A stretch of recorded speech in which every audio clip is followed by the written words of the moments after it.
A while back, I did a video about a $12,000 high-end XC race bike. While that bike did what you'd expect from it, we concluded that $12,000 was well beyond the point of diminishing returns for all but the highest level riders. So that got me thinking, can I get the same or better result out of something cheaper? Now I'm not talking about an entry-level XC bike, but something carbon, made for racing. So I searched around, and I ended up reaching out to some friends for help.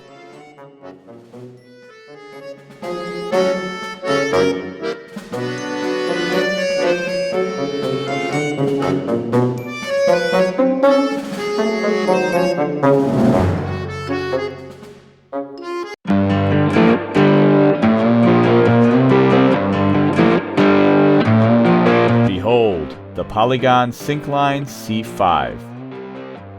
This video has been brought to you by Bikes Online.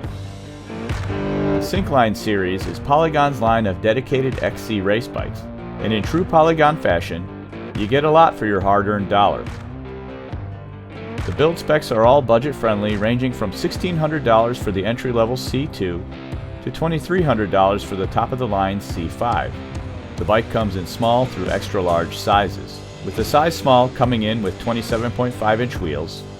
The large and extra large are 29 only, but the medium gets you your choice of either wheel size.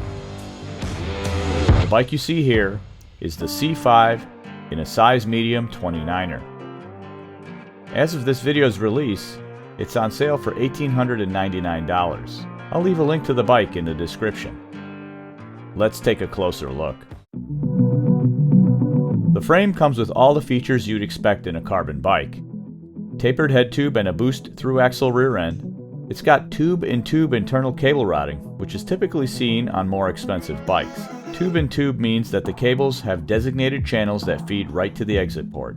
This makes the bike easier to service while simultaneously eliminating cable rattle. The frame will also accept a front derailleur if you like that sort of thing.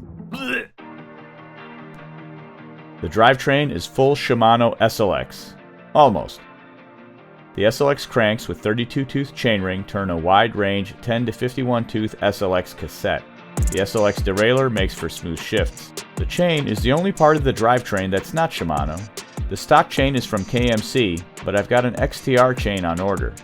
I want to get that smooth shift under load that Shimano is known for, and that SRAM charges $2,000 for.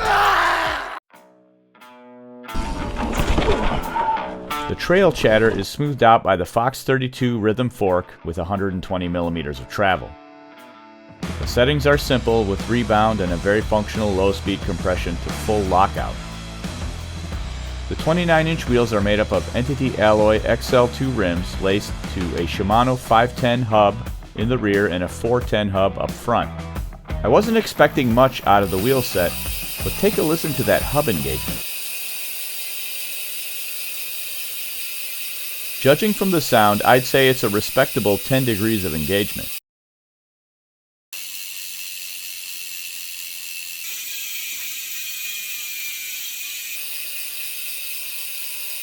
While that's not the quickest engagement out there, that's very good for this price point. The wheels are tubeless ready, you'll just need to supply your own tape and tubeless valves. The wheels are wrapped in WTB Trail Boss tires. 29 by 2.25. They're the cheaper wire bead version, so they're not tubeless compatible. 3.02 pounds, 1.37 kilograms. Tire alone weighs over a kilogram, or 2.3 pounds.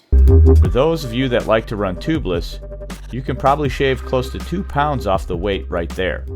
I'll be converting these wheels to tubeless soon.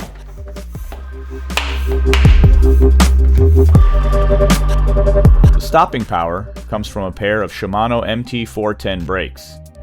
The bike comes equipped with a 180mm brake rotor up front and a 160mm rotor in the rear. Both are center lock to fit the Shimano hubs. The cockpit is done up with Entity branded components, which is Polygon's house brand, similar to how Bontrager is to Trek. The bike has flat bars, and they are 740mm wide, which is typical for XC. The stem is 60mm with a 31.8mm clamp. The grips are lock-on grips, similar to DMR death grips, with a mixed waffle and mushroom pattern. I'm not sure I'm going to like them, but I'll give them a try. The saddle is one of my personal favorite saddles, the Entity Void. The seat post is rigid and is 27.2mm in diameter. At initial glance, the bike won't accept an internally routed dropper. Droppers add weight, and weight savings is the name of the game in XC racing. I'll dig more into this over the coming months, but in the meantime, I'll be embracing riding with a fixed post. It's been a wet spring so far and the trails are closed. In the next video, I'll get this bike out on the trails for some first impressions. But casual riding isn't going to cut it. I'm going to put my money where my mouth is and commit to race this bike all season. So over the next few months, I'll be grinding it out on the racing circuit and documenting the whole thing. I'm already registered for 3 races, and I have at least another 4 more that I'm planning to attend. If you want to see how this all turns out, please hit the like and subscribe buttons. And don't forget to hit the bell icon to be notified when new videos drop. Things just got real for this YouTuber. I hope you enjoyed this leg of my journey. Thanks for watching.